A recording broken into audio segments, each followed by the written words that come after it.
All right, welcome to another episode of Becoming a Scrum Master. I'm your host, Ryan Ripley. Joining me today, fellow professional Scrum trainer, Becky. How are you doing? It's great to see you. Thanks for being here. I'm very well, thank you. Yeah, it's lovely to be here. Excellent. So we're going to jump right into it so that the listeners can and viewers can learn more about Becky. So right off the bat here, can you share the story of how you first encountered Scrum and what motivated you to become a Scrum Master? And if there was any particular moment or experience that kind of sparked that interest, or as some trainers have described it, that addiction that you just couldn't let go of this idea of Scrum. Yeah, sure. So, uh, about nearly 10 years ago, I was deciding I needed to get a real job, so I decided to become a programmer. Was doing some programming stuff, and after doing it for about 6 months, my boss sat me down and said, "You're not that good at this. You're not. Right. This isn't the career for you." And I'll forever be grateful to him for the next thing he said. He said, "I think you should be a Scrum Master." And I'd never heard of Scrum. I'd never heard of Scrum Master. We didn't have one for my team. And he basically had seen that my passion was not in coding. It was not in that kind of problem solving. It was in the problem solving of the team and how effective we could be and working together was much more where my eyes lit up when I was at work. That's the kind of thing that I wanted to get involved in. So he nudged me towards it, and then I basically just jumped off a cliff into the deep pool, and just that was it. Oh, wonderful. Oh, it sounds like a great boss. Actually, hopefully, it sounds like very supportive of that change to Scrum Master, Oh uh, yeah, and it's wonderful to find out early on that maybe something isn't a right fit, but once you find that fit, things go well. So it's a great story, like where we actually had a good manager, a good boss, right? yeah, absolutely. It was um, the kind of moment when you know that someone is looking out for your best interests, and what's going to be the right thing for your career. So it was, Oh, yeah. it's wonderful. Uh, was there a specific project or situation, once you became a Scrum Master, where you had kind of a eureka or a light bulb type of moment, something that made you realize the true power and potential of Scrum? And if so, could you describe that for us? Yeah, so I think in that team where I became Scrum Master, there was a moment, uh, maybe 6 9 months later, where me and the team were sat in a sprint retrospective, and one of the team members just said, "But what's the point of this?" And he really was having a thing where he's going, "This is an hour and a half of my time. Why am I here?" Which is a good question. We should all be asking that when we're in conversations. And I was opening my mouth to speak to do, the Scrum Master thing of going, well, let me go back to the purpose of sprint retrospectives. And before I said a word, the rest of the team started piping up with, but we've changed this, and this is better, and we've delivered this. And they just started listing off the things that had changed and the improvements that we'd had in those few months since we started doing Scrum all together. And that was a real moment for me. I went, you've been so immersed in trying to work things out, puzzle out, why does this bit of Scrum exist and why are we doing that? And then to have that moment where the team is telling me that this has been great and this has been powerful and this has been effective was a real moment where I went, okay, you've given me my evidence. Yeah, and it sounds like not only evidence, like they're defending the practices, Yeah. which is quite remarkable actually, to have a team of developers step up and say, no, no, no, wait, these things that we're doing with the framework are actually important. Yeah, absolutely. It was a real moment that has stuck. Yeah, like nearly 10 years later, I can still feel that bit, and I still think about that when I'm in the tough challenges that you're going through with new teams or with difficult products, etc. Yeah, it sounds like a great moment of almost measurable or tangible impact, which is Yeah. awesome. Thanks for sharing that. So over the years of I think you mentioned about 10 years back to now, working in a Scrum Master role or fulfilling the accountabilities, as we're supposed to say now. Hmm. Um, has your perception and the execution of being a Scrum Master evolved or changed? Are there any aspects of the role or accountabilities that you view differently now compared to when you started? Oh yeah, definitely. Absolutely. But first being a Scrum Master, you kind of have that cringe when you look back at, I'm sure lots of people do when they look back at the first few months or years in the job and go, oh, I can't believe I did that. And most of that is centered around the fact that when I first started, and I think most people will be the same, is I got the mechanics of Scrum, but that's about it. Yep. And so a lot of what I was doing was ensuring that the mechanics were happening rather than getting the real purpose and the real underlying why. I didn't really get that at the early stages, and so I think as I've gone through more, and especially becoming a PST, really like opens your eyes to when you're teaching it and you're practicing it over and over and over again. It really deepens that understanding to the point where now, in the same situations when they come up, the same challenges come up, my brain goes to a different way of solving it rather than, well, what's the mechanics? It's looking deeper. It's looking into a lot more of but what's the point of Scrum? Like, there is a reason that we're doing it. We're not doing it to just follow the words on the page. What's the point of it? And how can Scrum be that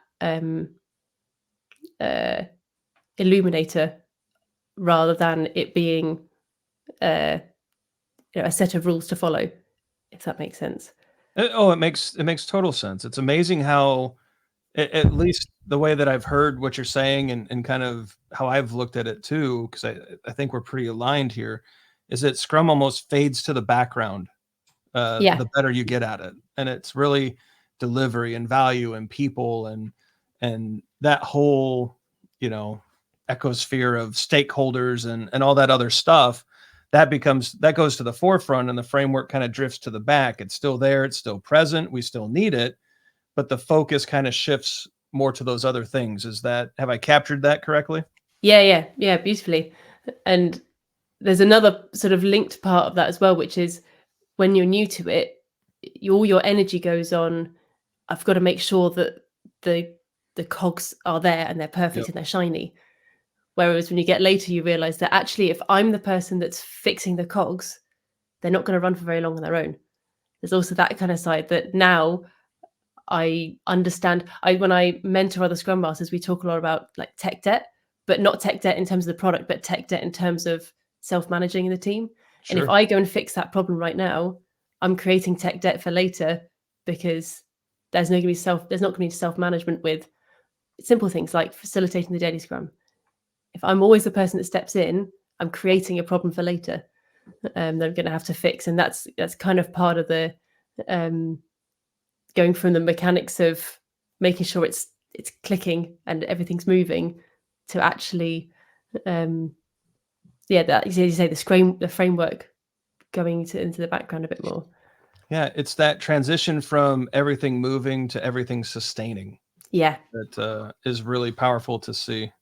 So, oh, that's great. I appreciate you sharing that. We're kind of bleeding into this question, and so I wonder, maybe there's some overlap here, but what is some advice you would give to someone who's aspiring to become a Scrum Master? So, is there a particular mindset, a skill, a habit that you believe is crucial for someone to have success in this role? This is a good question. I spend a lot of my time in this space. So being a PST, I'm a lead Scrum Master. So I have a team of like 26 Scrum Masters who I'm helping to like boost their careers. And the main thing that comes up again and again and again is there are actually becoming a Scrum Master or growing a career in a Scrum Master is not just about consuming knowledge.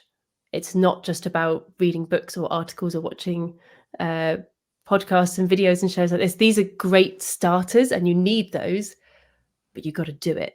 Yep. You've absolutely got to do it. And the thing as well is some Scrum Masters that I'll speak to and they're going, yeah, I don't really know where to go from now. I think I've done it. And like, Agile means continuous learning. not just for the product, but for you as a person. Like, there is always more to go. There's always more to learn. There is always more gaps. So go find the knowledge, go and talk to someone else about it, go and find other people's perspectives, go and find a mentor, find a meetup, find a colleague, anyone, and talk to them about it. And then get deep, analyze it, play with it, pull it apart, question why it's there, really dive into that knowledge, and then do it, fail at it, learn from that, and then go back to the start. Yep. And do that kind of, like we do learning using Scrum, using that continuous loop of what's the thing I want to learn, and then inspecting, adapting, going, well, what do I want to learn next? And it's really powerful for pushing you to firstly acknowledge that I'm not there. I'm never going to be, at this point where I've finished. Yeah. That doesn't exist. But enjoying the journey of constantly learning and constantly getting that competence and confidence to actually do it, and not just say, oh, I know, I know some product backlog management thing. I know user story mapping. Have you done it? No. Then you don't know it. Then you don't know it. You have to go and do it. I think that's really crucial. And it doesn't have to be for people who haven't got Scrum Master jobs. You can do the kind of stuff in your job.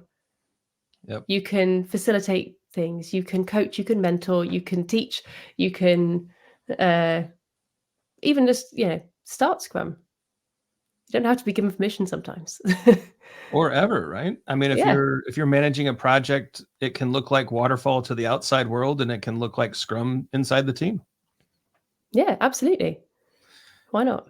You reminded me of a myth that gets floated around the PST community. I don't know if this is true or not, but there's all these like little stories that get bounced around, especially at face-to-faces. And so now that we're back into being in this, basically during COVID, we switched to these virtual face-to-faces. Now I think next year we'll be back to all in person, and these stories get swapped around so much more in person.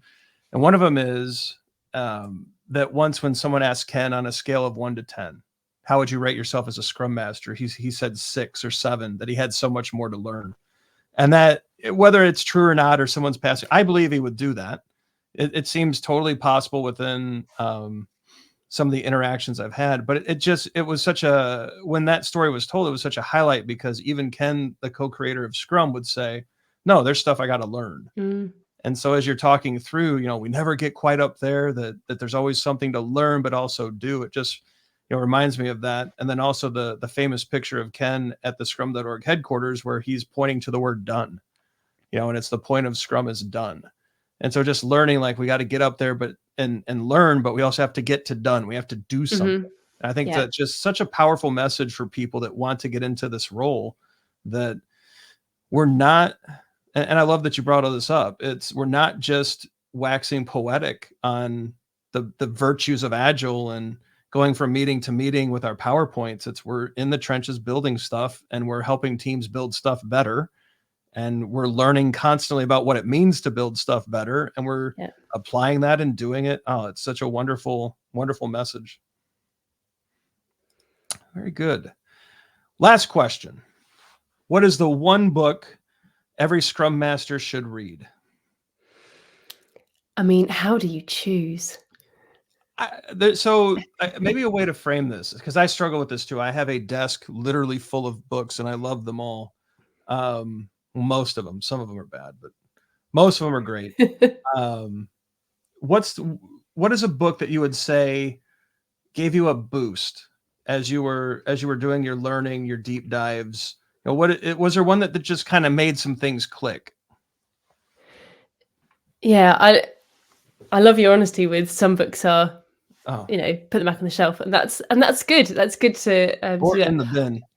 Yeah, recycled, of course. Yes. I think the ones that really took me to the next level were actually product books.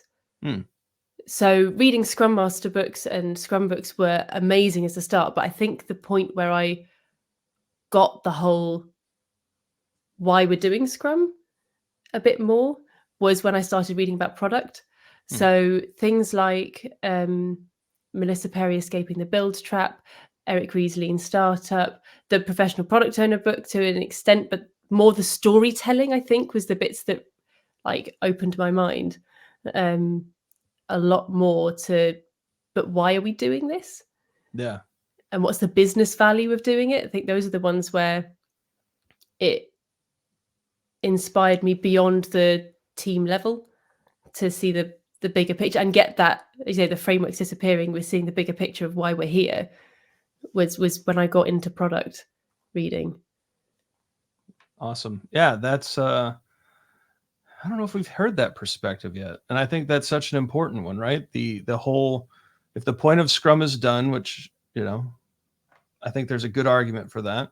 Maybe the product side ought to actually influence some of that why we're doing the things. And yeah, that's great. So actually Melissa's book is on my stack. I think I have it actually, so that people don't think I'm lying. It was sitting right here on my stack. It's not pre-prepared.